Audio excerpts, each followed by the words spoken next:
So, let's talk about nationalism. I mean, just saying the word can start an argument, right? It usually brings up images of conflict, of division. But what if we've been thinking about it completely backwards?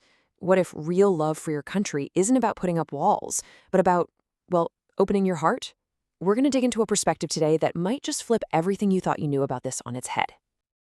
It really all boils down to this one simple question. What does it actually mean to love your country?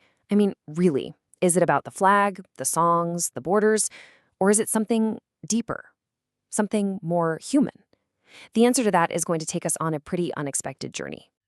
And here it is, the central idea from the source we're looking at. It argues that if you're a true nationalist, you are also, by definition, an internationalist. Yeah, I know, it sounds like a total contradiction, doesn't it? How can you be both? But hang in there, because the logic behind it is surprisingly solid, and we're about to walk through it, step by step. Okay, so how in the world do we get from loving your own country to loving all countries? Well, it all starts with how we define what it even means to love a nation in the first place. And the source we're looking at has a very specific two-part definition for us. According to this way of thinking, loving your nation isn't some vague, abstract thing. No, it's about two very real, very tangible things. First, you've got the actual physical place, the mountains, the rivers, the cities, all of it. And second, and this is the crucial part, it's about the humanity living there, the people, their culture, their spirit, the whole shebang. So it's a love for both the place and the population.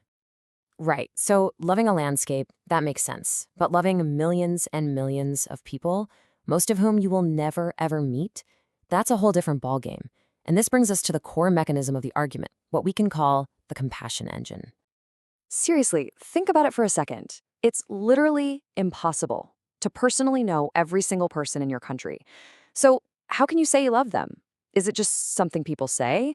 Well, this philosophy argues that no, it's very real, because that love isn't based on knowing them one-on-one. It's based on something much, much bigger.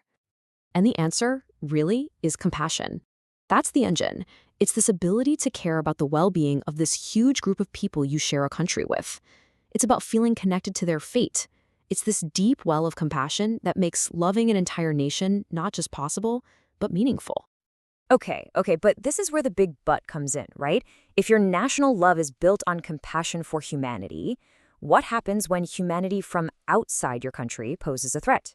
This brings us head to head with the apparent conflict between our duty to our nation and the sense of empathy for everyone. So, on the one hand, you've got this core idea of nationalism. You have a duty to protect your people, your land. But on the other hand, we just said that true national love is all about having compassion for humanity. I mean, these two things really do seem like they're set up for a major collision. But the source here gives us a really elegant way out of this. It says, hey, these aren't mutually exclusive, not at all. Think of it this way. Your foundational value, your base operating system, is a broad compassion for people. The duty to protect your own nation, that's just a specific application of that compassion. You're simply focusing it on the people you have the most direct responsibility for. It doesn't erase the underlying principle. And once you can get on board with the idea that the real root of national love is this big, broad compassion, well, the argument takes its final and most fascinating leap. Because a feeling that powerful doesn't just stop at a line drawn on a map. This right here is the logical step that changes everything. If the very core of your patriotism is a genuine, deep-seated compassion for the humanity inside your country, what logical reason could there possibly be for that feeling to just switch off the second you cross a border? Is the humanity on the other side somehow less human? The source argues there's no good reason at all. A truly compassionate heart just can't be contained like that. The exact same capacity for empathy that lets you love millions of your fellow citizens should naturally bubble over into positive feelings for humanity, everywhere. The logic is exactly the same. And that, my friends, is how we arrive at the final destination, the grand synthesis of this whole argument, the idea of the compassionate nationalist, who is, by their very nature, also an internationalist.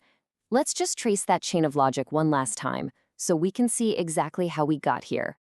So let's just walk through this one more time because this lays it all out so clearly. Step 1, you start with love for your nation. Step 2, you define that as loving the land and the people. Step 3, Loving all those people requires a huge amount of compassion. And here's the kicker, step 4, real, genuine compassion can't be stopped by a border. Which leads us inevitably to step 5. Therefore, a true nationalist is also an internationalist. It's a straight, logical line. So we're left with this pretty powerful thought. What if we started measuring patriotism differently? What if it wasn't about exclusivity, but about the sheer size of its compassion? Not about who we keep out, but about the depth of humanity we're willing to embrace, both inside our borders and beyond them. It's a pretty radical idea, and it definitely leaves us with a big question to think about.